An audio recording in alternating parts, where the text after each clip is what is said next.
podcast Viver Bem entrando no ar mais uma vez e hoje para falar de um tema, digamos assim, tenso. Até a mesa já está um pouquinho tensa aqui, porque a gente vai falar sobre alienação parental. Conhece algum casal que pratica alienação parental? Pais que estão aí no processo de separação, o pai fala mal da mãe para o filho, ou ao contrário, ou é a avó que está ali falando. A gente vai discutir sobre isso e principalmente trazer a criança para o centro da mesa. O bem-estar dessa criança é o que mais importa. Deixa eu apresentar para vocês nossas convidadas de hoje. Primeiro quero apresentar a Carol Bezerra. Carol, da empresa Educar, que oferece essa assistência, né, Carol? Explica aí primeiro o que é a Educar. O Educar, ele busca harmonizar essas famílias com as assessorias e realmente com o foco dentro de casa, dentro de cada família. E começa, né, dentro de nós, com essas crianças. E esse tema eu achei muito importante e relevante trazer, porque nós percebemos, infelizmente, cada vez mais essa separação dos pais e muitas vezes acontece nessa alienação parental. E quem sofre muito, né, mais ainda, são as crianças e percebemos dentro das famílias, dentro das escolas, de sala de aula. Eu acho importante falar sobre esse tema polêmico para que possamos ajudar cada vez mais. E aí convidei Carla e Cristiana para esse momento, né, de análise, de reflexão sobre esse momento, né, que as crianças vivem.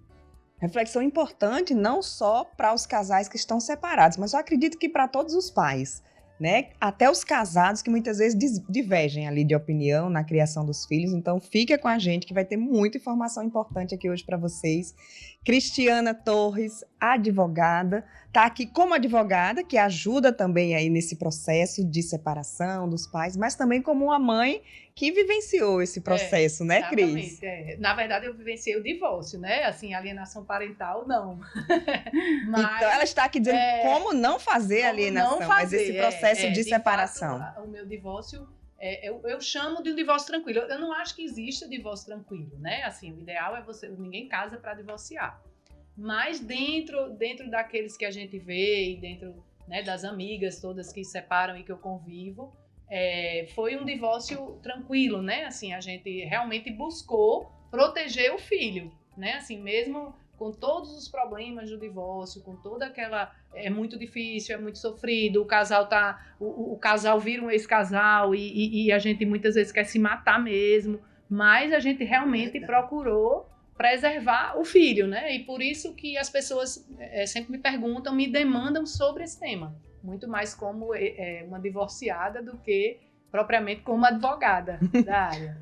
A experiência fala mais alto, né? Fala. E a experiência de Cris, para mim, é muito relevante porque ela traz com muita leveza, né, esse tema e como você conseguir passar por esse momento, mesmo com sofrimento, né? Você conseguir passar por esse momento e às vezes até com muita comédia, porque ela traz muita irreverência quando ela conversa sobre esses assuntos e aí termina que ajuda, né? A gente aproxima mais as pessoas dessa forma, né? Trabalhar um tema difícil de uma forma mais leve, né?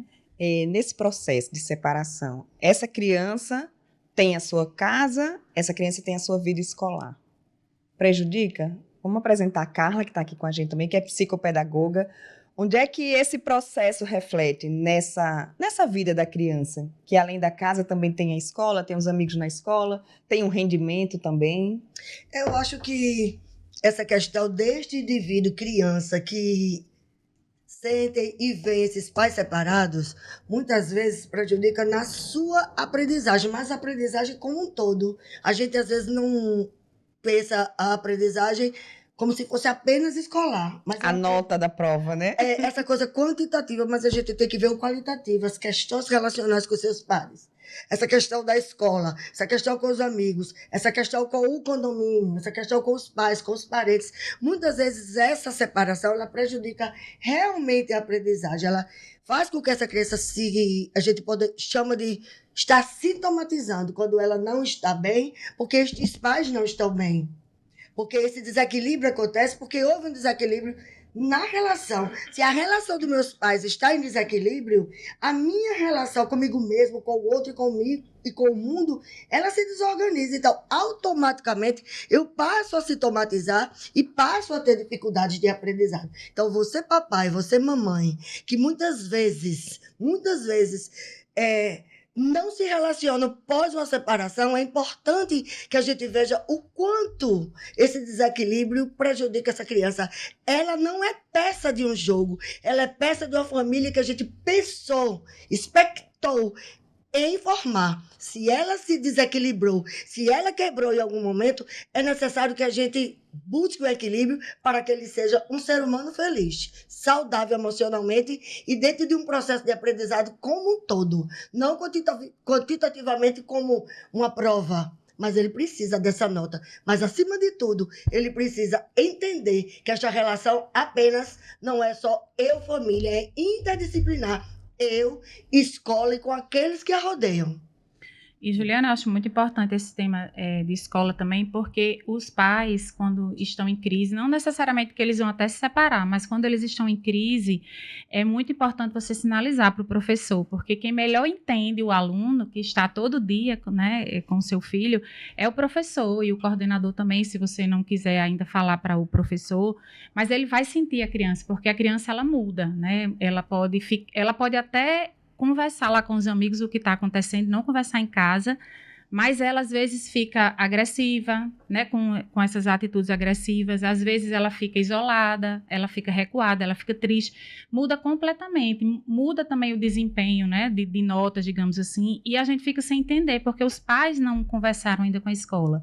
Mas claro que tem um sigilo da parte escolar, mas a gente precisa conversar com quem convive com seu filho, né, um turno, às vezes fica no formato integral e precisa compreender, ajudar, traçar um plano de ação diferente, uma escuta diferente, traçar novas rotas, digamos assim, até dentro da escola para aquela criança, porque ela vive em casa e vive na escola praticamente. Então, assim, é um ambiente que ela precisa também viver bem, se sentir feliz, e ela está em pleno sofrimento quando os pais estão se separando, a criança sofre muito. E se a gente não consegue administrar esse sentimento para a criança, é pior ainda. Então, assim, o foco realmente, a gente tem que sempre olhar para a criança e fazer essa pergunta: o que é que eu estou fazendo com o meu filho? O que é que eu estou fazendo com essa criança, com o adolescente?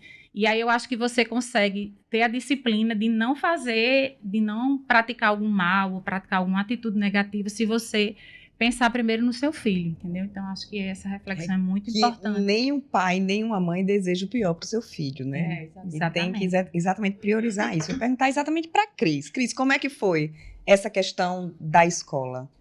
Mudou muito para o seu filho? No meu caso, assim, a gente ia separar, já estava certo, né? E então a gente procurou uma psicóloga infantil, fomos conversar com ela para saber como a gente ia contar para o nosso filho isso, né? E assim a gente fez.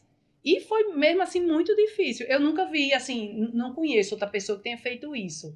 E sei que a gente não vive num conto de fadas, onde as pessoas organizam um divórcio como organizam uma festa de casamento. Então, normalmente, o que acontece, mas às vezes, é que eles estão num pé de briga tão grande que eles não vão pensar nesse psicólogo para falar com o filho, né? Então, assim, na verdade, o que eu acho mais importante é sempre, mesmo que você não fale com o cônjuge, né? Mesmo que o marido não fale com a esposa, mesmo que vocês estejam lá no pé de guerra, que vocês poupem a criança o máximo possível, né? No meu caso, como eu ia falando, foi assim que você perguntou, né? Nós realmente fomos falar com a psicóloga, conversamos com ele naquele momento, mas assim, ainda houve, né, uma série de desdobramentos até a gente realmente separar mesmo, aconteceram várias fases que eu percebo na criança, né? Inclusive, uma fase muito ligada à alienação parental é que chegou num determinado momento, sei lá se 6 meses depois do divórcio ou 1 ano depois, que o meu filho não queria ir para a casa do pai. E o pai ficou achando que era porque eu falava mal, era porque... Não é, às vezes a criança, ela está desorganizada. Ela não quer ir para aquela casa que não é dela, ela não quer ir para aquele ambiente. Então, assim, é todo um processo que você... E aí, como eu tinha né, uma abertura com meu ex-marido, ele veio me perguntar, inclusive, se eu estava falando mal dele, se alguém estava falando mal. Não é. E hoje as amigas vêm para mim: a minha filha não quer ir para a casa do pai, e eu não posso fazer nada, e o pai tá... Eu entendo, porque às vezes a criança, ela tá ali, primeiro que vira né? Um mochileiro, né? Mochileiro. Não é guarda compartilhada. Não, né? aí eu vou falar da guarda depois, mas assim, ainda aqui eu tô falando só do final de semana. Que a criança vira um mochileiro, coitada. Entendeu? A gente acha um saco, tá? Todo final de semana, vá todo final de semana pro melhor hotel que você pensar, você não vai querer. Você vai querer ficar na sua casa. E assim é a criança. Entendeu? Ela não tem culpa daquilo ali. Então, muitas vezes, não é necessariamente que estão praticando uma alienação, mas é realmente a organização da criança. E os pais têm que ter paciência. Mesmo não falando, mesmo querendo se ver o outro pelas costas. Mas você tem que entender que aquele é um momento em que todo mundo tem que ter muita paciência. Mesmo que você não queira falar com o genitor, com a genitora, mas você precisa saber que seu filho está ali, precisa de uma organização. E aí, assim, procurar ajuda psicológica, sim, né? A gente estava até falando isso aqui antes. Ótimo que procure ajuda psicológica para o filho. Mas pais e mães, façam terapia também, porque assim, não somos vítimas, né? de vítimas. Somos vítimas de vítimas. Então, assim, às vezes também tem amigo ou amiga que chega, meu filho tá com esse problema, meu filho. O pai e a mãe, um poço de problema. E quer botar a criança, coitado, na terapia, que já tem 50 atividades, né? Vamos empurrar a criança na terapia. Os pais, assim, precisando, no último grau, de uma terapia, de uma ajuda, de uma organização, né? E vocês fizeram, no caso, os 3. Eu já fazia, né? Eu digo que eu gostaria de ter numa poupança que eu já gastei de terapia na minha vida. Né? Porque eu faço há 20 e tantos anos e não tô nem preciso de mais uns 50, né? E eu fazia já, né? Meu ex-marido também fez, entrou antes, né? E antes da gente divorciar, acho que depois ele parou, não sei, mas enfim, fazia também. E meu filho, além desse acompanhamento, né, que nós fomos consultar, e depois ele entrou na terapia também, né? Eu acho que não é demais não, minha gente, sempre é necessário, sempre é necessário. Olha aí. Juliana, eu acho importante também procurar conversar com a criança, né, os jovens, o adolescente, separar essas caixinhas, digamos assim. Né, a caixinha dos familiares, do próprio pai, da mãe, né, da escola, das atividades, porque vai mudar essa rotina, né, vai mudar essa rotina semanal, essa rotina, não sei, às vezes, né, dias alternados, mas a criança precisa entender, você falar realmente a verdade, ser franco, até quando você tiver dúvida, olha, eu ainda não estou sabendo, eu preciso conversar sobre isso, eu estou sofrendo também, porque a criança, ela vê o sofrimento, ela percebe, né? Quando a gente está bem, eles estão bem também. Quando a gente não está, eles percebem, né? Então, assim, por mais que eles não tenham ainda aquela maturidade, dependendo da idade, mas eles veem o nosso sofrimento. Então, acho que quanto mais a gente conversar, ainda que não saiba, mais confiança ele vai ter em conversar conosco e trazer uma demanda. Vai acontecer, né? Porque dá uma segurança para a criança. Tipo assim, meu filho, né, seu pai vai se mudar, ou a gente vai se mudar. Ele tem que saber aquilo que... Meu filho tinha 3 anos, né? Quando eu me separei. Então, assim, porque as pessoas não entendem nada. Parece que o menino é um alienado. Acho que é nesse momento que a gente tem que entender. O discurso de vocês traz muito essa questão da maturidade. A gente não pode olhar para uma criança e dizer assim, ela não entende, ela não vê. A gente independente da idade, até bebê. Não pode subestimar. Lógico, desde o bebê, ele... Porque eu se sente, a gente brincar, né? É ele que nos condiciona, ou então começa a ser o falo. Aí a gente vai e pega, ele já vai chorar 2 vezes, porque já sabe que nós vamos pegar. Esse seria outro podcast, né? Assim que a gente diz. Mas o que eu quero mostrar, que eu achei interessante na fala, no discurso de Carol e de Cris, essa questão da maturidade que Cris traz. Nem todos os pais têm essa maturidade, têm essa leveza de dizer assim, não, nós vamos procurar um terapeuta, nós vamos procurar compreender, porque aqui o que é principal é nosso filho, a gente não quer que adoeça. Aí eu já venho olhando para o discurso de Carol e digo assim, olha, a escola é importante. Tá, eu não sei lidar com isso, mas se eu me relaciono com a escola não pós-separação, se eu me relaciono antes, porque qual é o papel do pai? O que seria importante e o que deve ser? É que eu esteja sempre na escola buscando entender como meu filho se relaciona, como essa é a professora, quem é a professora, quem é a coordenadora, quem é a terapeuta, quem é a fono. Quando eu sinalizo para a escola que essa criança então, está adoecendo ou vai sofrer, porque tem mães que já vai à escola e diz assim, olha, meu filho, nós estamos passando por um momento de separação, dê uma olhada. Tem pais que resistem, tem pais que colocam aquele escudo para que as pessoas não saibam, que a sociedade não sabe, todo mundo já está sabendo. Mas também eu volto para mostrar do que você coloca aí. Você diz que, eu levei meu filho. Aí ele precisa saber, nós procuramos um terapeuta e eu gasto ou queria ganhar o que eu Podia já ter uma gastei em poupança. terapia. Isso é lindo, sabe por quê? Muitas vezes nós recebemos a criança que o pai traz segurando pela mão ao consultório, mas quem estão doentes são eles, então eles Eu precisam... diria que 10 eles entre 10. precisam. 10 entre 10. Não é verdade? Então, quando você olha toda a história, toda essa bagagem, observa o discurso da escola, observa o discurso familiar e comportamental de todos, você vai ver que quem está doente é mamãe ou o papai. E no momento que você coloca e diz assim, papai e mamãe, vocês estão precisando de um processo terapêutico, ele foge. Ele não lhe quer. Foge. E ele diz assim, Eu tenho amigos que fogem, eu digo. Gostei. Eu digo, mas não Papai, você vai à Meu escola filho tá. ver sobre seu filho? Vou, geralmente mensal, às vezes quando dá tempo. Sabe o nome da coordenadora de jeito nenhum? E aí, Quem é a professora? você Não entende sei. que essa criança já estava numa separação. certeza, ninguém e separa numa de um dia dor, pra como noite, Carol né? pontua, há muito tempo. Porque existe o pai presente em papel, mas não existe o pai presente na vida do aluno, na vida da criança, na vida da escola. Então, essa dificuldade que a gente vê como psicopedagogos é justamente a doença da família, a dor da família, mas o amor que a gente tem que dar, como o Carol falou, de honestidade.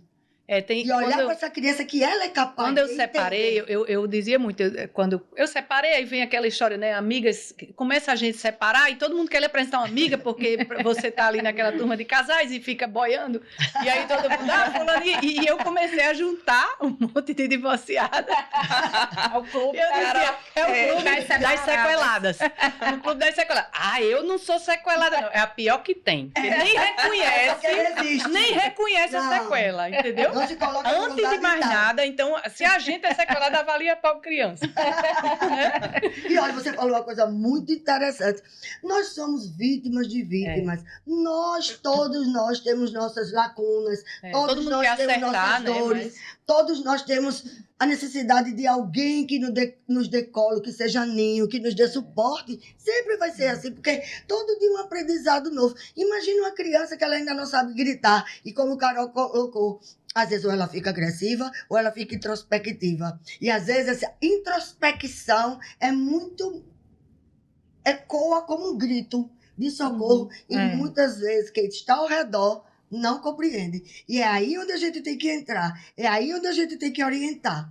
Tem que ter essa sensibilidade. E assim, Total. voltando até a escola, porque o Educar, ele presta essa assessoria às famílias, né? E a escola é uma parte da educação, né? Mas, assim, Qual a orientação da escola, nesse momento, em primeiro lugar, avisar, comunicar. Mas o pai e a mãe, ele entender que, independentemente de um ser responsável financeiro ou pedagógico, eles têm o direito de ter o acesso aos documentos, aos relatórios, participar dos eventos, receber o convite. Então, assim, às vezes é mais a mãe que vê a agenda ou que recebe aquela comunicação. Mas se você vai se separar, você, pai, precisa receber, já comunicar à escola, para você nem correr o risco de dizer assim, mas a mãe não me avisou do Dia dos Pais, né?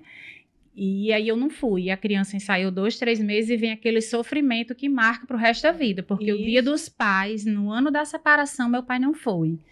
Ou a mãe, ou enfim, qualquer evento do final do ano, entrega do relatório. Porque você está dizendo ao seu filho, quando você vai, que você é importante, que ele é importante. Isso. Né? Então, quando você não vai, ele até pensa, meu pai consegue tempo para tudo. Para malhar, para trabalhar, para viajar, enfim, para namorar, para o que for. Mas ele não consegue tempo para vir aqui, para receber meu relatório, para saber como eu estou. Então, assim, isso não é só simplesmente uma presença. É você dizer, não, Juliana, eu estou aqui porque é importante para mim. E eu vou assistir, eu vou estar com você, eu vou... Enfim, e você tem que mudar aquela sua rotina. Realmente você vai ter que fazer uma adaptação, uma readaptação. E, mas é difícil. Mas você vai precisar fazer, porque a sua realidade agora mudou e você precisa mudar. Então, parece até difícil você pegar o seu calendário anual e ajustar as datas da escola para você estar presente. Mas não é. Se você parar poucas horas do dia, você vai conseguir. O calendário da escola muitas vezes é anual, né? Em janeiro a gente já tem um calendário inteiro. Pois é, mas e assim, eu quero fazer tem lá parênteses. são coisas importantes que você precisa. A entrega do relatório dos seus filhos é uma coisa super importante, a escola vai detalhar bastante, né? Como é o seu filho, como é a aprendizagem, o relacionamento. Uma dúvida, Carol, aí esses pais, eles não se falam.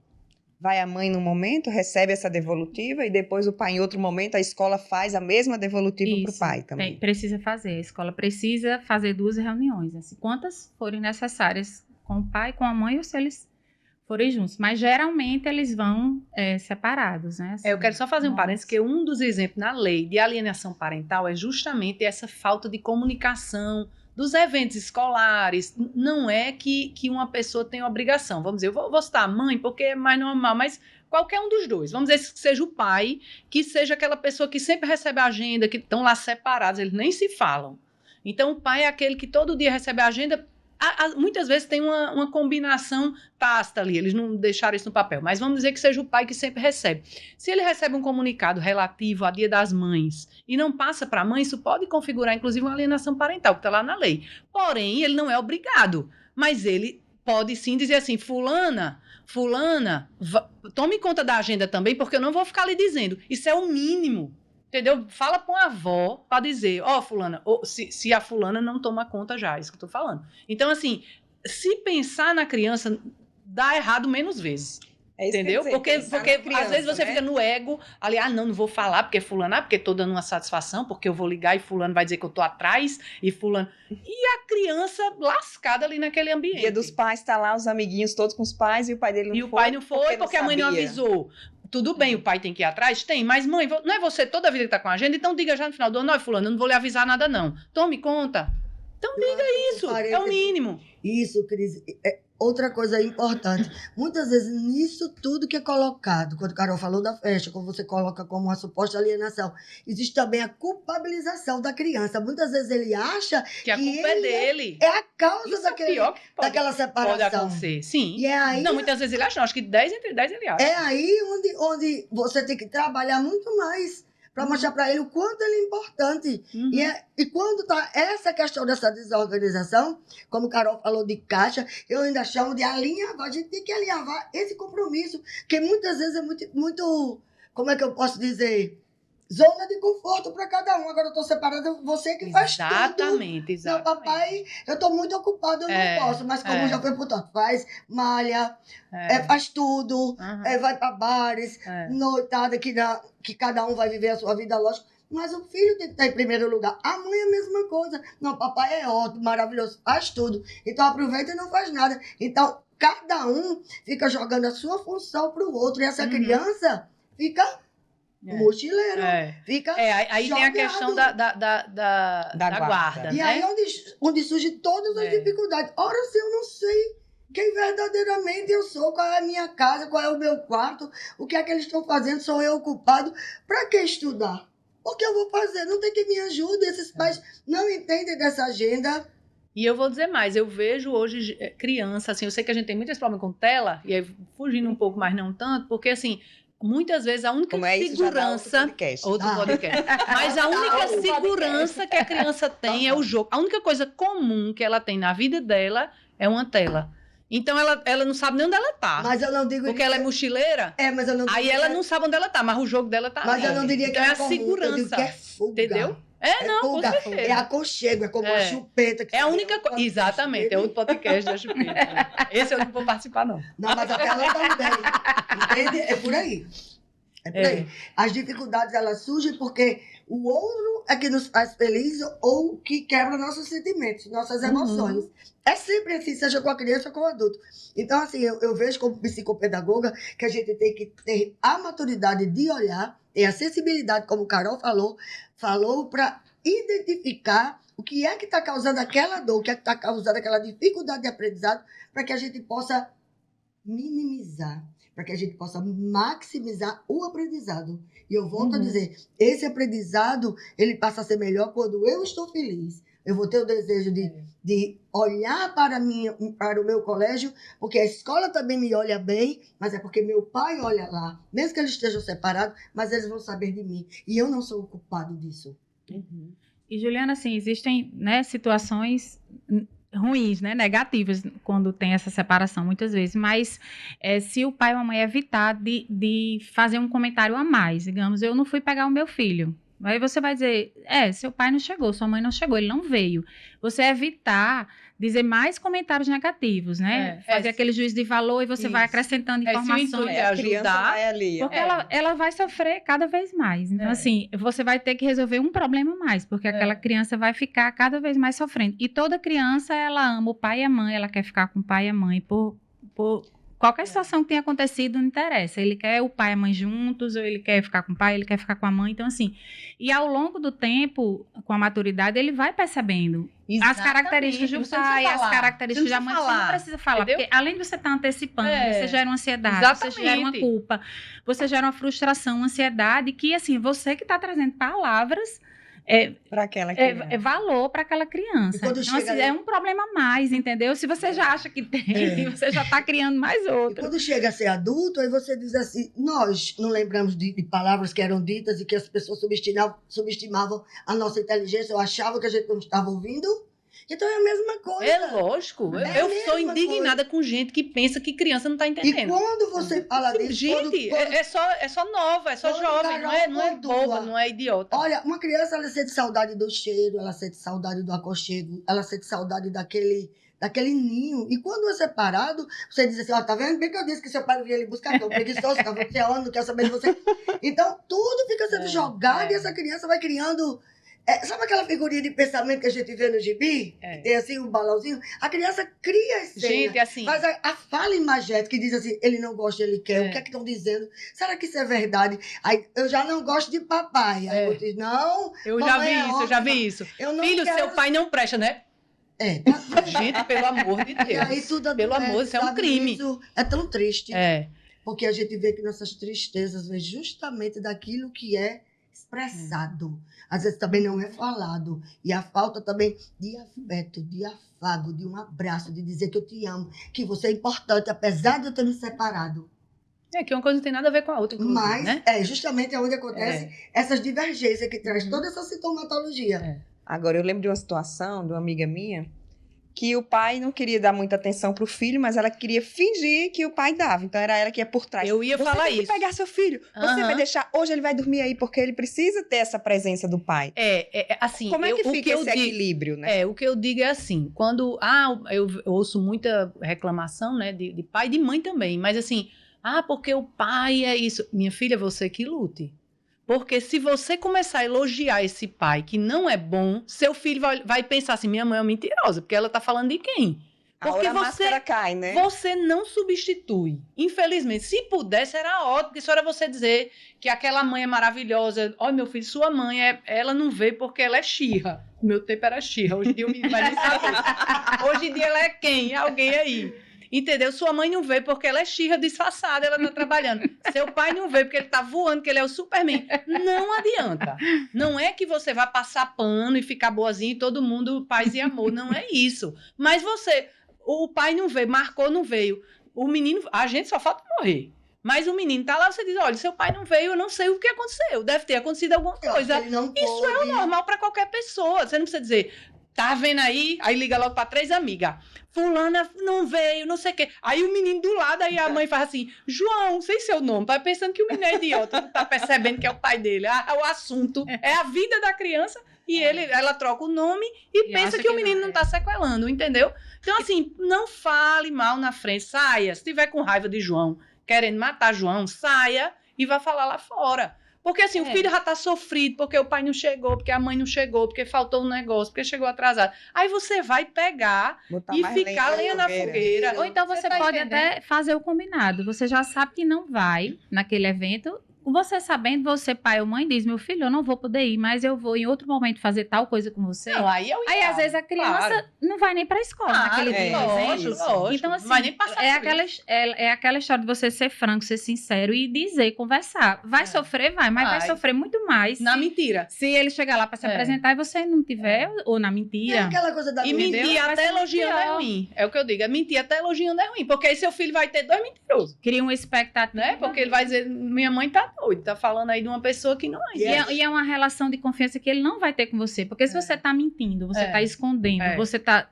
Ele não vai confiar em você. Aí é criança, quando chega na adolescência, aí é que ele vai questionar para saber se aqueles valores que você falou e praticou lá na infância realmente são na adolescência. Aí ele começa a ficar questionando sempre você.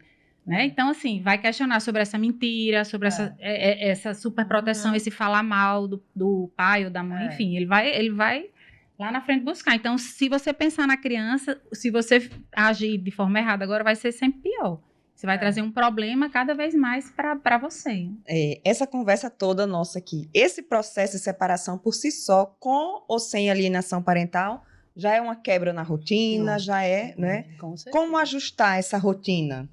No caso da psicopedagogia, eu como terapeuta e que recebo esses pais que se separam, essa questão da rotina é importante entender que os papéis são iguais. Ele não mudou. Eu sou pai, eu sou mãe, mas eu preciso olhar a agenda, eu preciso visitar por igual a escola, eu preciso me sentar e quando eu não me sento, porque eu não tenho tempo, mas eu estou dando o suporte de alguém que possa dar, como um psicopedagogo, como um psicólogo, ou pedir uma orientação à escola de qual profissional poderia me ajudar, ou no contraturno que muitas escolas oferecem, mas eu tenho que saber o que é que ele está recebendo, quais são as atividades que foram propostas para aquele dia, o que é que ele precisa, quando ele precisa entregar um trabalho, qual é a fase onde é que eu caí mais, sei lá, no processo aritmético-linguístico, é o português, e a matemática, a história, a geografia, a ciência,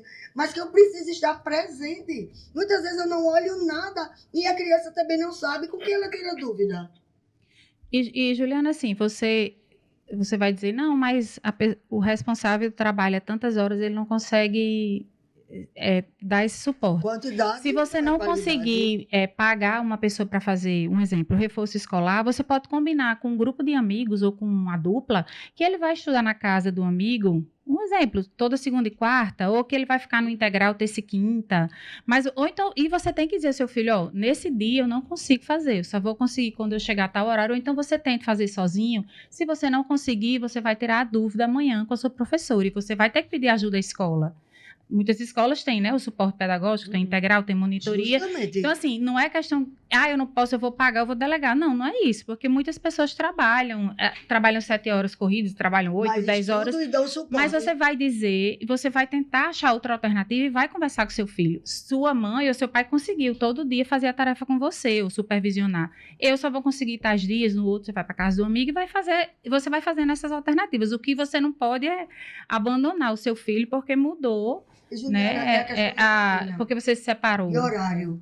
Eu não estou, mas eu posso monitorar através do meu telefone, do meu filho. Você está estudando, você já almoçou? Olha, agora você tem um horário para o lanche, você dá uma descansadinha, você pode fazer sua atividade.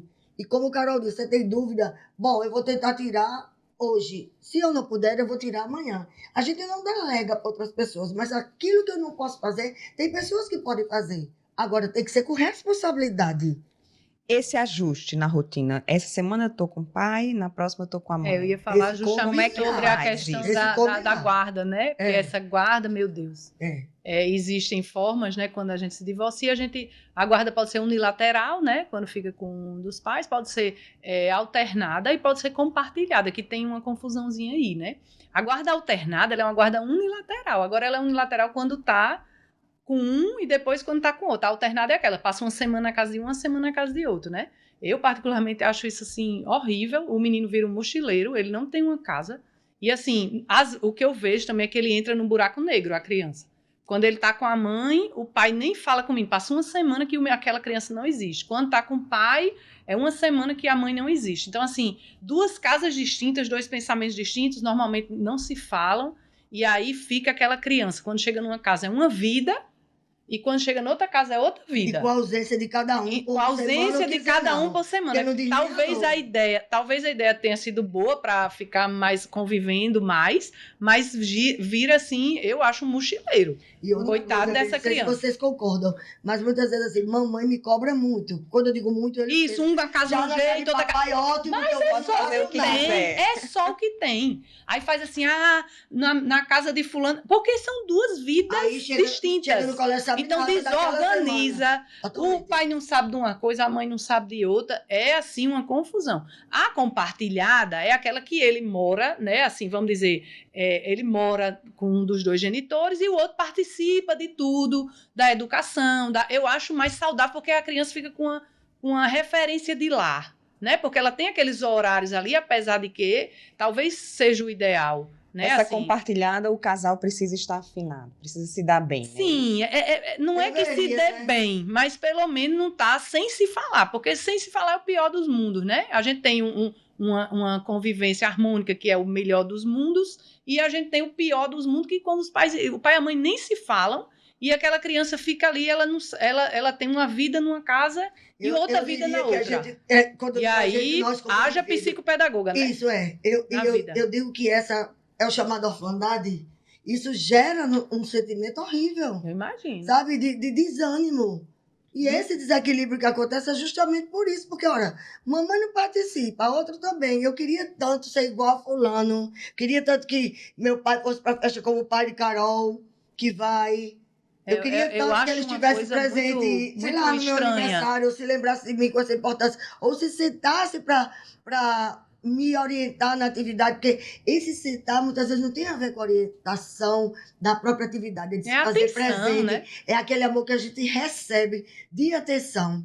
É isso que equilibra, sabe? Eu O acho que amor, independente a verdade, da guarda, o carinho. ideal é que a criança tivesse a mesma rotina nas duas casas. Não Deveria. tem. Não Mas tem. Não tem, É. até porque são casos Não diferentes. tem, não são tem. mundos E diferentes, ninguém né? tá preocupado com isso, porque mesmo sendo um mundo diferente, você tem. Aí às vezes enche o menino de coisa na escola, que aí o menino fica com aquela roda de atividade, querendo ou não, é uma rotina, mas o menino, coitado, meu Deus do céu, entendeu? Não tem A noite tempo. não, É uma não coisa consegue muito nem bizarra. render. É. Porque assim, aí eu tenho natação, depois eu tenho reforço, aí depois da escola eu tenho que Chega almoçar porque é morto. integral.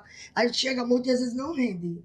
Não dorme bem. Não Aí dorme bem. né? Porque esse cérebro ainda está trabalhando. Até que ele relaxe, acabou. Mas eu só peço uma coisa nesse podcast, pelo amor de Deus, ninguém fale mal de um pro outro, não. Do outro pra criança. Se você quer matar o outro, não quer conviver, não quer falar, tudo bem, mas não vá falar pro seu filho um negócio desse. Deixa calar tudo aqui que eu tô falando, esqueça. Ah, mas eu moro em casa separada. Ah, mas eu não quero ir no colégio. Ah, mas o pai que se exploda, a mãe que se exploda. Mas não diga ao filho. E não diga nada na frente do filho. Saia. Sai porque o menino entende. Entendeu? A criança entende. Eu Ele não é um diria bobo. mais, eu diria mais. Olhe para seu filho com amor, seja verdade. Coloque seus sentimentos para que ele possa entender que você sofre e que você chora e que você ri. E pode dizer para ele que ele pode chorar, que ele pode sofrer, mas que você está lá. Que você vai procurar escola para ajudar, que você vai procurar psicopedagoga para ajudar, lafona, psicóloga, mas dê amor, se faça presente. Quando você não puder, diga, eu não posso, mas eu lhe amo. Você é importante para mim. Isso que é fundamental, verdade, transparência, porque o chorar, o amar, o sofrer faz parte do indivíduo, mas sem isso, não mascare, porque seu filho um dia vai lhe dizer assim, você não é Batman. Seu olho já não é mais aquele de verdade.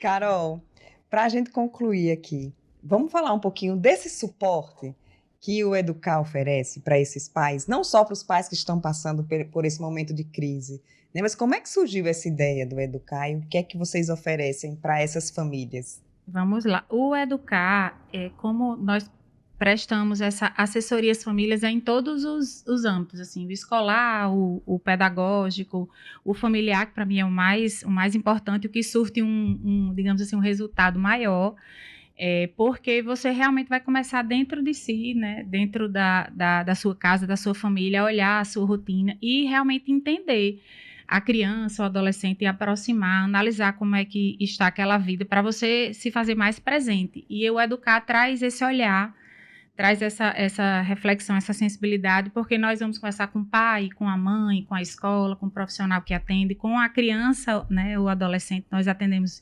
de 5 até 15 anos de idade. Estou até pensando em colocar para os mais velhos um pouco, porque eu tenho atendido alguns adolescentes e tem sido bastante positivo, e eu sei que é uma faixa etária que precisa muito ultimamente, atualmente.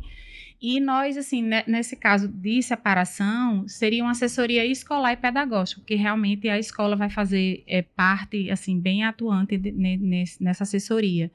E a terapêutica é quando já envolve, assim, transtornos, né, naquela criança, que também é algo mais aprofundado, que envolve os profissionais da área de saúde também. Mas o Educar nasceu para ajudar realmente todas essas famílias, mas sempre buscando aquele olhar de começar dentro da nossa casa. Né, assim, realmente, essa questão da terapia eu também fiz análise por muitos anos e faço terapia até hoje, até minhas amigas brincam, não vai terminar de fazer não, eu digo, vou não, porque sou casada há 18 anos, tenho 3 filhos, trabalho também em escola, tenho a empresa Educar, que trabalha com famílias, então assim, não vou sair nunca da terapia, Carol. Exatamente. Mas a ideia exatamente é ajudar, porque eu vejo que às vezes a gente não faz porque não sabe como fazer ou a quem recorrer, o profissional correto. E o Educar vem para mostrar isso, para você fazer todo esse elo. E antes de pensar em qualquer transtorno, problema, dificuldade, vamos olhar, né, para dentro da nossa casa, da nossa família.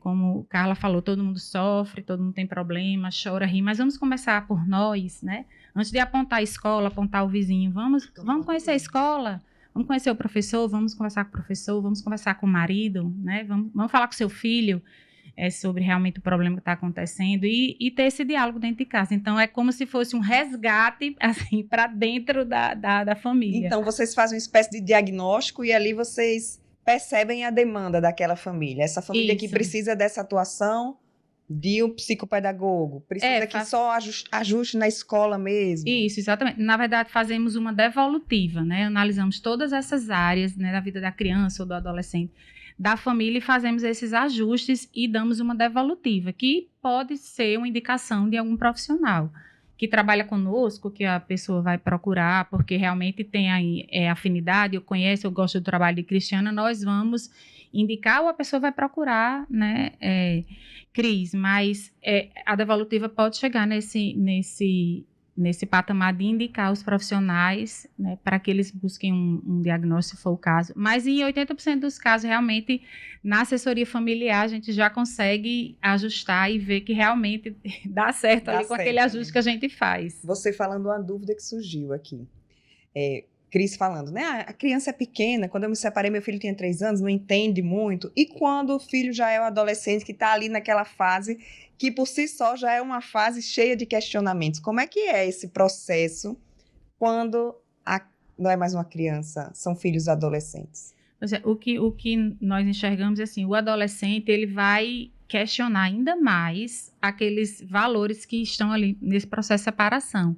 Porque ele vem de toda uma infância, né, carregada de várias atitudes que demonstram que o pai era de um jeito e a mãe também. E, de repente, se você mudar, ele começa a questionar muito, tem muito enfrentamento, tem muito isolamento também, porque não consegue dialogar com a mãe, não consegue dialogar com o pai, e ele já tem a opinião bastante formada, né, assim, é bem incisivo muitas vezes em vários temas, às vezes fica rebelde e você não consegue estabelecer o diálogo. Então, assim, quando você conversa com o adolescente, eu, pelo menos, entendo muito mais os adolescentes, a necessidade deles, assim, o que falta na vida deles, muito mais do que quando eu converso com o pai e com a mãe. Então, assim, realmente é como se o pai e a mãe tivessem deixado aquela lacuna, tivesse deixado de pegar na mão do filho naquele momento. E ele se sente muito só, mas precisa de ajuda, precisa ser amado, mas não consegue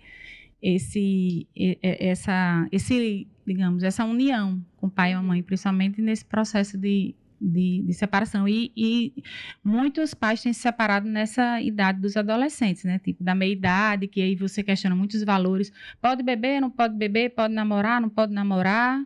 Enfim, né? Várias divergências que você vê na assessoria, que foi o pai que não conversou com a mãe antes. A mãe não conversou com o pai sobre o namoro, sobre a bebida, sobre sair, sobre a roupa que vai usar, enfim. E aí não tem o diálogo em casa, não tem também com o filho, né? Na rua. Eu não sei se vocês concordam, né? Mas eu sei que concordam, mas só para pontuar.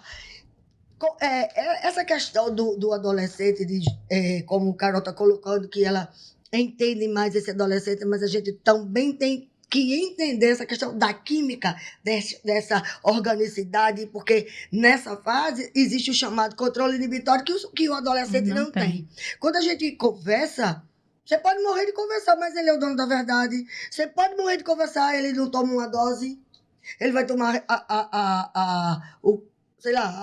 a cerveja toda, o uísque todo. E é ter o cuidado dele saber dizer não.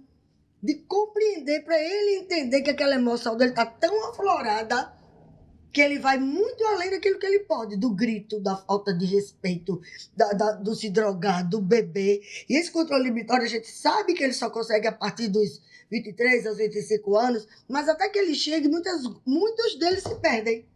Por fazer, você olha para trás, meu Deus, por que foi aquilo? Nesta fase da adolescência, não tinha o chamado limite.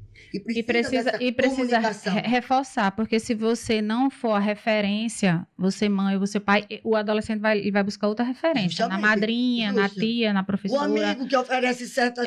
na namorada do pai. Mas você tem sempre que reforçar os seus valores, quem você é realmente e mostrar. Mas assim, é com a verdade. Porque se for mentira, o adolescente ele já é consciente. Totalmente ele sabe. Minha mãe está dizendo para não beber e dirigir, mas olha ela aí.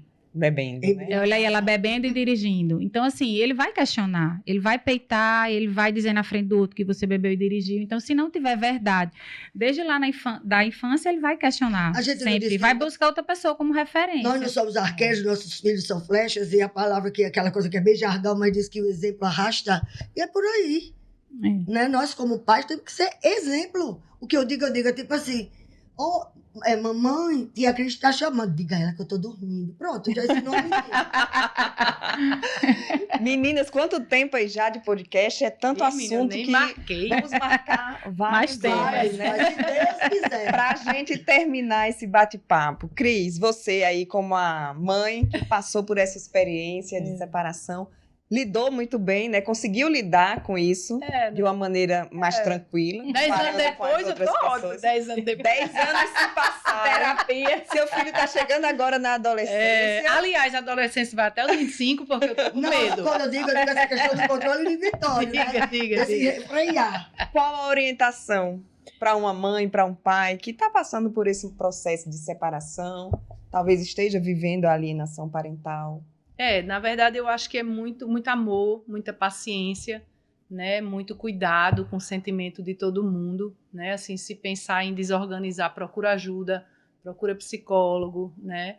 E para o filho que a gente seja solo fértil mesmo, assim, eu acho que a gente tá para isso, né? Que a gente sempre se lembre disso, que a gente é solo fértil para uma vida boa para ele, para sequelar a gente vai de todo jeito, mas que a gente sempre procure preservar, né? Procure preservar, porque se a gente pensar, se a gente for tomar uma atitude e a gente pensar nisso, se a gente pensar com amor, se a gente pensar no solo fértil, no que é que a gente tá, qual é o nosso objetivo enquanto pai, enquanto mãe, acho que a gente erra menos. É isso. Carla. Ai, papai e mamãe, sabe o que é que eu diria? Que você não olhe o seu filho como doentinho, pobrezinho. Não posso olhar todos os linhos. Você tem que entender que a palavra limite, presença, como Cris pontuou, é amor. Se faça presente, seja honesto. Mas nunca diga que não pode, ou que o que ele quer você pode fazer para se fazer presente. Muitas vezes o que ele quer não é o necessário. Portanto, não substitua a sua presença por presença e faltas de limite. O que ele precisa de você é para dizer não. Toda a vida dizer sim não é importante. Olhe tudo que ele faz. Remexa a bolsa. Olhe roupa. Veja a agenda. Seja presente, mas seja legal. E Carol?